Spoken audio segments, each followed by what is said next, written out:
Salut tout le monde, aujourd'hui je vous retrouve pour une nouvelle vidéo qui n'a en fait pas tellement beaucoup de choses à voir avec la lecture, si ce n'est que j'ai découvert un nouveau mode de vie grâce à un livre et j'ai envie de vous en parler dans une vidéo un peu à part parce que c'est pas non plus le genre de livre que je lis tous les jours et je pense que ça peut être sympathique de vous présenter ce mode de vie qui au final mène à être plus heureux. Je ne sais pas si vous le savez, mais les Danois sont considérés comme les gens les plus heureux du monde et pour une raison très simple, c'est parce qu'ils ont un certain mode de vie qui en fait prône sur vraiment le bien-être et les choses simples et en fait grosso modo ce serait un peu comme un gros cocooning mais pas du tout comme on peut le voir dans les vidéos de youtubeuses beauté, vraiment un cocooning qui est plutôt simple, pur et piquer quelques idées dedans pour vous en parler aujourd'hui. Bien sûr je vais pas tout vous présenter parce que sinon vous n'auriez même plus d'intérêt à aller lire le livre. Il s'agit de celui-ci, c'est le livre du Hygge et donc on dit bien Hygge et pas Hygge ou Hygge ou je sais pas quoi, c'est Hygge. Donc mieux vivre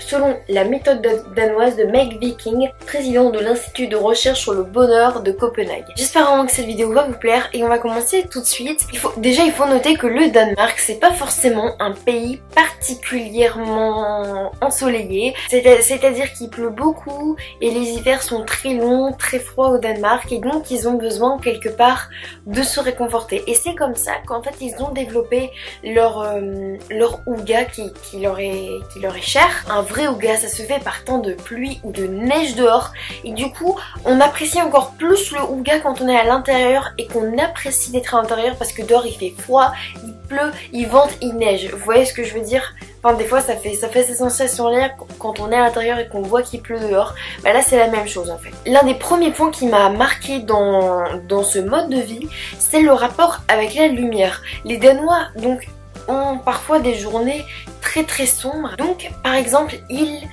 adorent mettre des bougies dans leur maison, mais pas du tout des bougies comme des Yankee Candle qui sont parfumées, etc.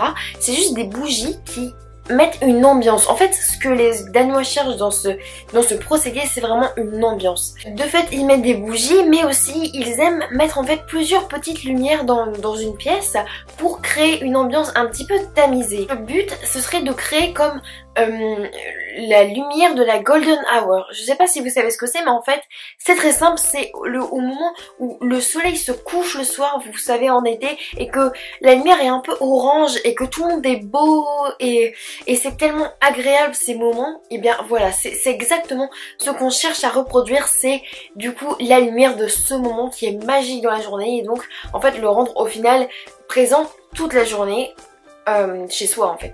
Pour preuve, chaque Danois brûle chaque année 6 kilos de bougies en moyenne, ce qui est quand même assez énorme par rapport à d'autres pays. Se mettre au Hygge, c'est vraiment revenir à un état peut-être presque primitif. On éteint son portable, on profite juste de la cheminée, on mange bien et surtout sucré. Quelque chose de très Hygge, c'est quand tu cuisines, tu mets du temps à cuisiner mais en même temps c'est quelque chose de simple, surtout pas quelque chose de trop sophistiqué et qu'au final tu le manges de manière conviviale et que tu l'apprécies vraiment. Voilà, ça c'est très Hygge et je trouve que c'est une très belle philosophie parce que personnellement j'adore cuisiner. Dans quel but? Forcément c'est aussi pour le manger et pour profiter avec ses amis ou quoi. Alors je trouve que c'est vraiment quelque chose de super. Un des points aussi primordiaux du Hygge, c'est de passer du temps avec ses amis ou avec sa famille. Mais il faut pas non plus être trop. Il faut comme être 3-4 et c'est bien et vraiment vous voyez profiter et comme faire une soirée jeu de société, ça c'est vraiment une soirée Hygge mais à 200% quoi. Il manque plus que la cheminée, les petits gâteaux, le petit chocolat chaud et c'est bon. Pareil les boissons chaudes c'est quelque chose de très important dans un mode de vie tel que celui-là. Du coup thé, chocolat chaud, café à gogo quand on veut faire du Hygge. Le Hygge ça passe même dans la décoration parce que quelqu'un qui est adepte du Hygge préférera quand même un environnement comme fait en bois, avec des plaids, avec une cheminée, plutôt qu'un truc comme design. Voilà, c'est juste une concordance de l'esprit.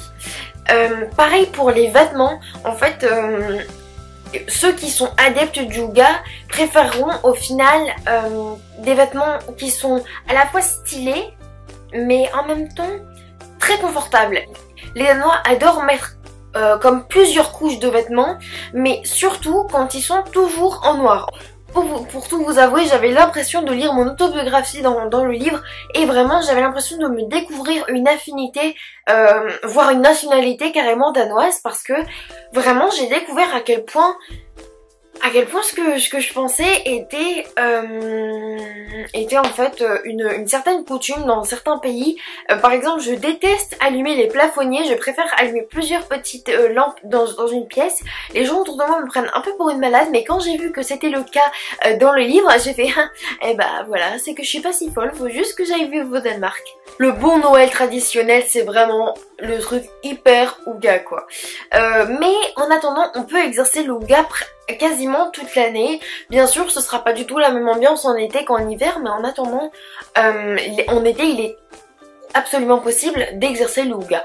Le hygge au Danemark, c'est comme un peu une frénésie, c'est-à-dire que si vous allez à Copenhague par exemple et que vous cherchez un café qui est plutôt cosy, vous n'avez juste à taper café hygge sur la barre Google et apparemment vous allez trouver des résultats par centaines et au final des trucs très très sympathiques mais particulièrement hygge.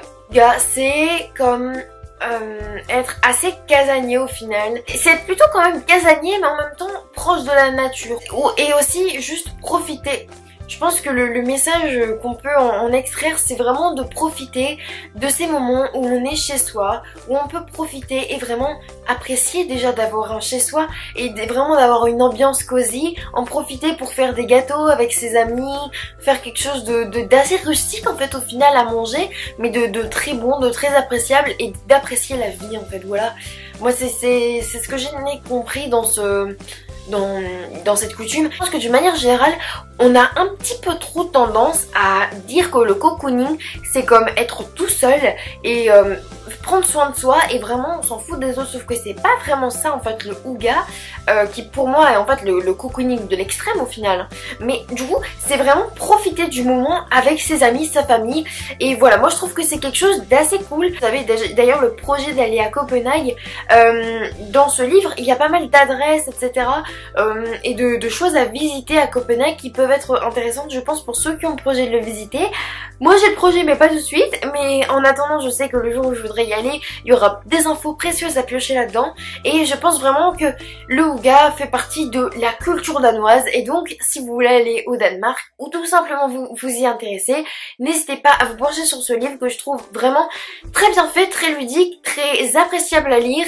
On dirait presque comme un magazine en fait ce livre, c'est vraiment très très sympathique et au final vraiment j'ai adoré ce livre qui m'a un peu ouvert l'esprit, surtout si vous êtes en période un peu de déprime parce que l'hiver commence à se faire long, n'hésitez surtout pas à acheter ce livre.